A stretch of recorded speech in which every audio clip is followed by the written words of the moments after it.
the NCAA will have multiple undefeated teams. Someone's got to go at 1, and someone's got to go, and someone's, at 2, and someone's got to go at 3. However they come up with that, we all have to just accept it. It's largely a popularity vote. It's a perception. It's nothing that's proved. They didn't go head-to-head, which is why they both have goose eggs, or all 3 of them have goose eggs. They haven't played. So, common opponent, or, I like their uniforms more. I mean, it can be the silliest things. Well, their crowds are bigger, or it can be the silliest things that create a perception of something bigger and better.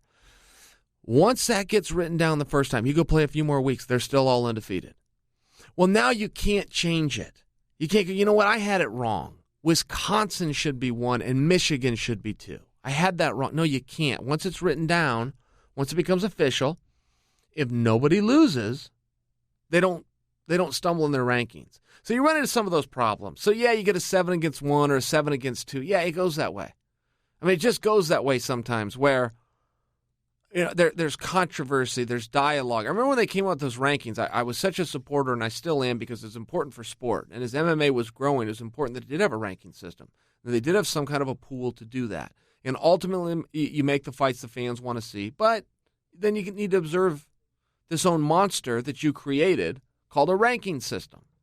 Even when the fight the fans don't want to see becomes your 1 and 2 ranked people. Sometimes you got to throw that in. Then you can go back to 90% of the time, just the biggest fight. And then to observe the rankings, you go to that a little bit to keep your integrity, because that's the point. But it is also accurate by me to say the promoters created this and then kind of had that gun turned back on themselves. And those rankings are so debatable, because the MMA media is so bad. They're so bad. They're so bad from an uneducated standpoint. That's okay. I don't subscribe to the fighters should be referees and fighters should be judges and I don't believe. Well, you've never done it. How can you know? Nah, I don't believe in that. And Dana White, who's never done it. Scott Coker, who has never done it. Right? Roger Goodell, who never played. I mean, you see the examples that are out there where no, you don't have to have done it to fully understand it. That's not true. But I would argue that it is very shameful how influenced they can be. They are supposed to come out with an integrity and a belief in what they do, with a stance of their understanding of what it is they just saw and what was presented in front of them, and report on it. Now, as much as it's about the MMA media, we say it all the way up, but I will see the MMA media get it so incredibly wrong, but they were influenced by somebody higher up in the MMA food chain, and they will go and report whatever was told to them based on faith. And faith in society is always presented as a wonderful word. The definition of faith is belief in the absence of evidence. So they will go out and report on things in the absence of evidence. But it came from somebody who they felt beholding to, and then they went out and reported it. And I see this all the time. I see them talk about, one athlete or, everything will be, but we're talking about the rankings. This is where I'm going. This isn't meant to just bury the media that deserves to be buried, but it's not about that as much as when you have the media doing the athletes' rankings, I will hear the media say the most repulsive and ridiculous things. You will have media members now with pride, with integrity, with the conch in their hand of knowledge of the sport, talk about finishing of fights. Well, this guy won 5 fights, but this guy won 5 fights, but this guy finished them all, so therefore he's better. And they will say it with absolute confidence and vigor when they say it. I can remember in 2005, the first time Dana White spoke those words, finish your opponent. It was not only met with resistance, it was cringeworthy. Everyone's going, oh my God, the only time I ever hear the term finish him is in the movies when they get ready to kill somebody, to chop his head off with a sword, finish him.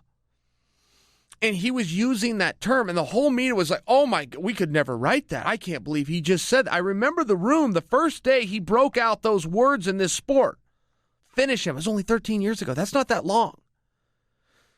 He kept saying it, and all of a sudden, the media started absorbing it, and now they write it, and now they let it influence their decision-making.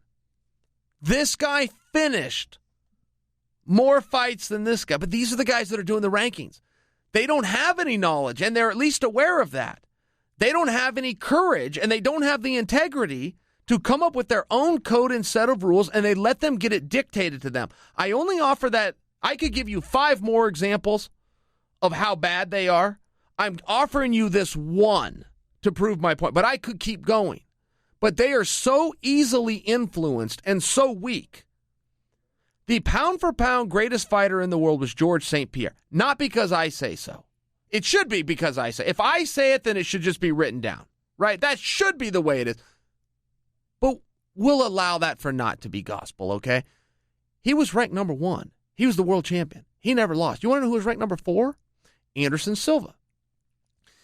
This is not Chael speaking out against his problems in the past with Anderson Silva. This is a very fair point, and I'm telling you the way this happened. Anderson was ranked 4. I don't remember who 2 and 3 were. Dana had come out to a press conference. He said, no, Anderson's the greatest fighter in the world. I don't know how you've got him at 4, and GSP's great too, and so's number 2, and so's number 3, but Anderson's the best. And the whole media just goes, okay, then Anderson's the best. So GSP, without losing a fight, falls from 1 to 2.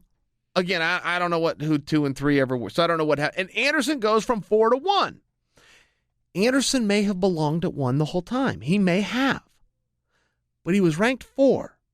And without doing anything, the MMA media that refuses to have their own code of conduct, own level of integrity and checks and balances, just writes him down at number 1. And history will now refer, I hear it all the time. Greatest fighter to ever live, greatest pound-for-pound fighter of all time, Anderson Silva. Which could be true.